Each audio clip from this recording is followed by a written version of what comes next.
When Sarah's message popped up on my phone that evening, I froze. Going on a trip with my ex. Don't be jealous. It wasn't just the words. It was the arrogance dripping from them. For 4 years I had been patient, understanding, and loyal. I worked overtime shifts, handled bills, and tried my best to keep our relationship balanced. Yet here she was, casually announcing a romantic getaway with the man she once cried over. The man she claimed had broken her heart beyond repair. I stared at her text, my chest tight, my palms cold. Did she really think I would just smile and wave as she packed her bags for someone else? A bitter laugh escaped me. For months, I had noticed her phone turning upside down when I entered the room. The late-night whispers, the sudden excuses to stay out late. I had tried to convince myself I was imagining things, that I was being paranoid. But now? She had written the truth with her own hands, without shame. The audacity of it all burned inside me. She wasn't asking permission. She was mocking me, as if I were some naive fool who would wait for her return like nothing had happened. She expected jealousy, maybe a desperate plea from me not to go. But I wasn't going to give her the satisfaction. My fingers trembled as I typed back. Don't worry, I won't be here when you get back. I didn't overthink it. I didn't edit it. I just pressed send and felt a strange calmness wash over me. For once, I had flipped the script. I could almost imagine her smirk turning into confusion as she read my reply. She was used to holding the power, used to me swallowing my pride just to keep her happy. But not this time. My words were not a bluff. They were a promise. That night, I packed quietly. Every shirt folded neatly, every drawer emptied without a trace. I looked around our apartment, our supposed love nest, and realized how many red flags I had ignored within these walls. Her perfume lingering on the couch cushions, the framed photos where she smiled wider than I ever had. Everything felt staged now, fake. By midnight, my bags were in the car. My decision wasn't born out of anger alone, it was clarity. Sarah thought she had me cornered, that she could toy with my emotions while keeping me as her safety net. She had no idea that with a single message, she had destroyed the illusion of control she held. The next morning, my phone lit up with a flood of messages from Sarah. At first, they were playful. Wait. What do you mean you won't be here? Then came the confusion. Are you seriously upset about this? It's just a trip. And finally, the panic. Where are you? Answer me, please. I didn't reply. I was already on the highway, leaving behind not just the apartment but the years of compromise, the countless times I put her happiness above my dignity. My silence spoke louder than anything I could have written. I rented a small place across town, nothing fancy but peaceful. For the first time in a long while I felt light. There was no constant checking of her moods. No walking on eggshells to avoid an argument, no waiting for affection that rarely came. Freedom had a strange taste. It was sharp, almost bitter, but it was mine. 2 days later, a mutual friend, Jason, called me.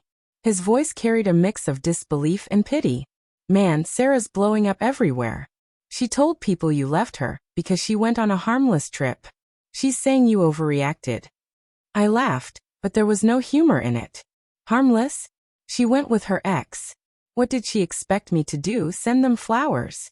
Jason was quiet for a moment. Then he said something that stayed with me. Honestly, everyone can see what she did. She's just embarrassed you didn't play the role she wanted. You didn't beg, you didn't fight, you walked away. That's what's eating her alive. And he was right. Sarah had always thrived on control. The drama, the chaos, the apologies. Those were her tools to keep me tied to her. But this time, I hadn't given her a stage to perform on. I had left her in silence. And that silence was louder than any fight we could have had. Later that week, she showed up at my new place. I didn't let her in. Through the door, her voice cracked, shifting from anger to desperation. You can't just walk away from everything we built. It was just a trip. I needed space, I needed clarity. Don't throw us away over this. Her words were hollow. Space. Clarity? She hadn't needed space when she leaned on me to pay her rent, when she borrowed my car for her errands, when she cried on my shoulder about how cruel the world was. No, the only time she needed space was when her ex resurfaced. I stood there listening but unmoved. This wasn't about love anymore. This was about respect.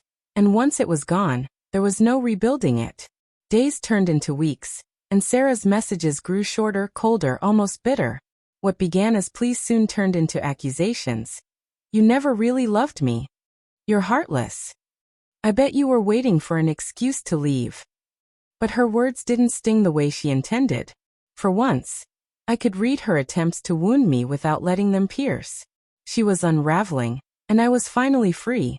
I poured myself into work, into rebuilding my routines, into rediscovering the parts of me I had lost while bending myself around her moods.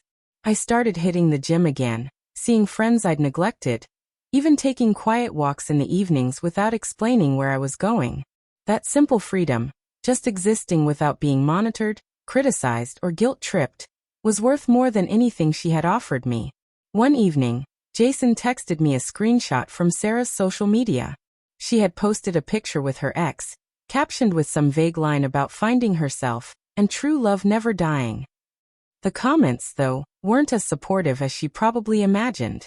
People questioned her choices, called her out for disrespect, even mocked her for chasing what had already failed once. I didn't comment. I didn't message. I didn't even feel angry.